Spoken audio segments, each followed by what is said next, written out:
How's it going? I'm Visionary. This is Visionary Decks, and today we're going to be taking a look at day 3 of card reveals for the Heart of the Huntress expansion. Let's take a look. Bonehide Tri-Tail. Or Tri-Tip.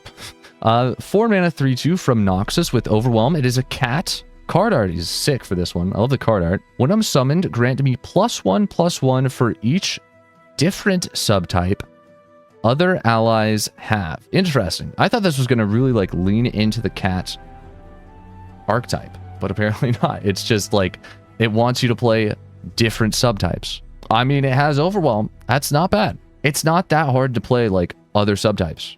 It's really not that hard to play other subtypes. This on average is probably going to be like a 6/5 for 4 mana with like a little bit of setup, but barely any setup. This is pretty solid. You probably play this with the card that discounts cost of all subtypes by 1, and then you just drop this guy as quickly as you can. So I guess the main subtype deck will probably end up being P&Z Noxus. This guy seems like one of the best subtype cards we've seen so far. He's like very cheap. He's got a good effect that's very flexible. And Noxus P&Z is already a good region combinations. This just becomes like Noxus P&Z subtype aggro, I guess. Really interesting. I mean, this seems like a solid card. Honestly, not bad. All right, Captain Kalrix, a 5 mana 1/5 from Noxus with Overwhelm. Nexus Strike, deal damage to the enemy Nexus equal to half its health. Rounded up? What? What in the world? I mean, he does have 1 attack, but like, it's not hard to just make sure this guy hits Nexus. Like, you can definitely make that happen. He's like a 5 mana Ledros.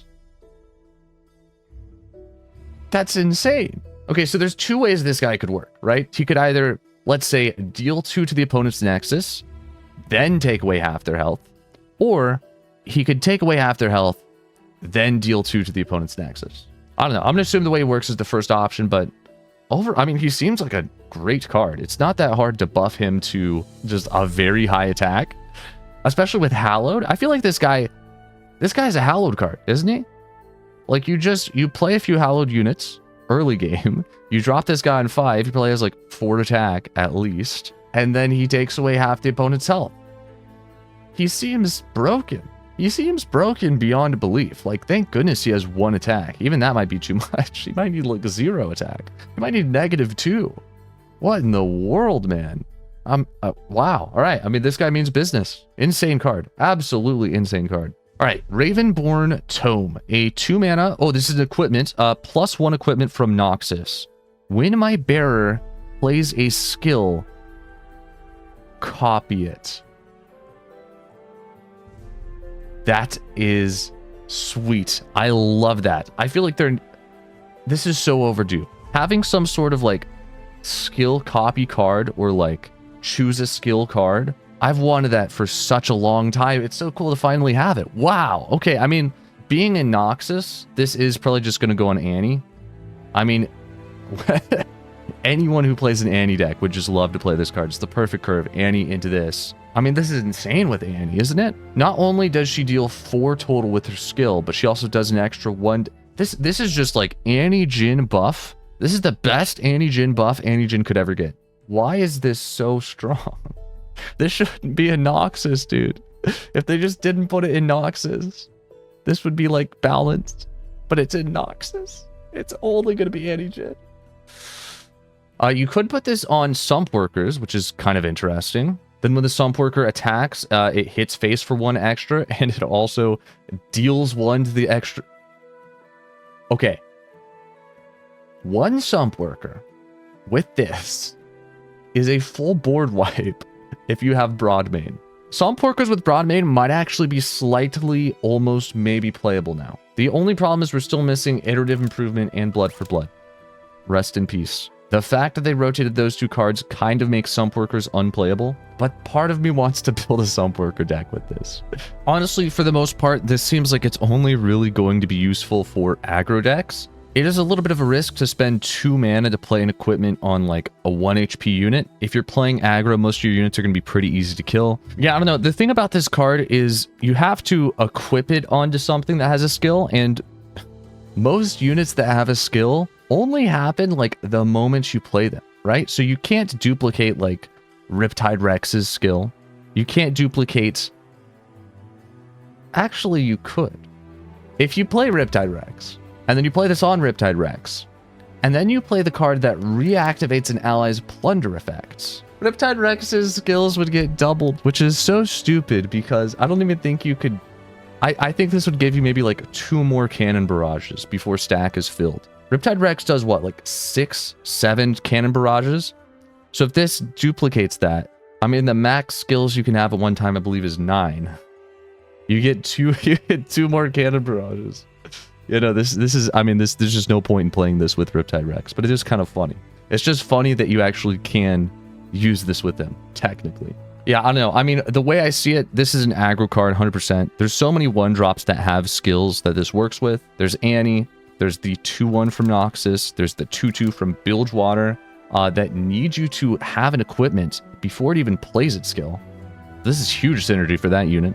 It becomes a 3-2 that deals 2 to the enemy Nexus when it attacks. That's 5 damage turn 2 if the opponent has nothing to block with. This is scary, honestly. I mean, this is just an aggro card. This works well with the aggro. This scares me. All right, looks like we're in Demacia now.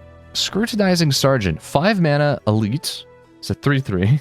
Pick a unit from the top 5 cards of your deck that costs 3 or less. Summon it and place the rest into your deck. Demacia is finally getting draw. Oh no. I mean, this is still like pretty basic draw. It's not insane. It's only ever going to look at units that cost 3 or less, and it has to be from the top 5 cards. But this is interesting. So there's a 5-drop that basically summons like 2 elites. One of them being from your deck and one of them being this guy. It doesn't have to be an elite, obviously. You could play this guy in like a non-elite deck if you really wanted to. I guess this guy could proc like Undying in an Undying Demacia deck, maybe. I mean, the fact that it summons it is really good. You're getting a 3-3, which is like 3 mana unit stats, and then you're probably summoning another 3 mana unit. So you are getting like 6 mana worth of value for 5 mana. That's pretty good. You're taking a gamble, because if you don't find a 3-3 in the top 5 cards of your deck, then oh well, too bad. He loses value. But most of the time, I guess you are going to be getting 6 mana worth of value for 5 mana, which is not bad, especially in an elite deck. Like, this just sort of helps elites get on board even faster. I really want to figure out like a funny deck to put this guy in other than elites. I'm gonna have to brainstorm. I'm gonna think about it. It might just be Undying, because Undying always needs like a way to proc it if you don't have it in hand.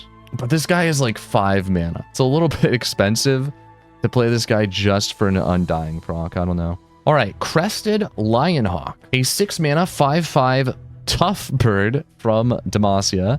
Play. If an ally has a different subtype than me, manifest a Demacian spell. Okay. Wow. I mean, that's very broad. It's very broad. It's a weird ability. Just the fact that this is like essentially Demacia draw automatically makes it pretty solid, I would say. Like, any Demacia card that creates another card in hand is a good Demacia card. It's not an elite. It's weird that it's a bird that creates a card. Like, I don't get that. But it's 5/5 tough. 5/5 tough Demacia bird. Pretty freaking good. It's pretty good. All right. Mageseeker Junior. 3 mana 3/3. Spells that cost less than 3. Cost 3 instead. That's great. That's hilarious. That's actually fantastic. Okay, so like Tellstones. Unplayable. Warning Shot. Unplayable. Flare from Samira. Samira Seraphine just completely ruined. In shambles. Basically any deck that is like remotely spell related, unplayable when this guy is on board. That is hilarious.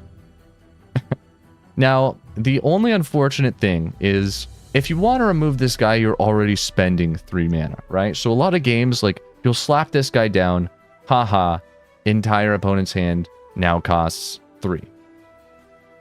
And then they just Aftershock, which already costed 3. Like, I don't know. He's definitely funny. Having more than one copy of him on board doesn't do anything. Also, a lot of games he will just immediately die. You probably want to have a buff in hand. The problem is, like, he also works on your spells. So if you have, like, a 1 mana buff or a 2 mana buff, you're gonna have to spend 3 mana on it just to keep him alive.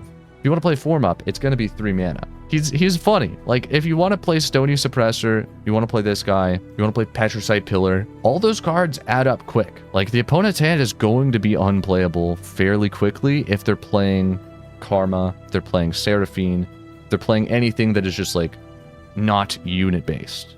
I don't know. This guy's funny. I like this card, actually. I'd say he's definitely gonna be around this meta.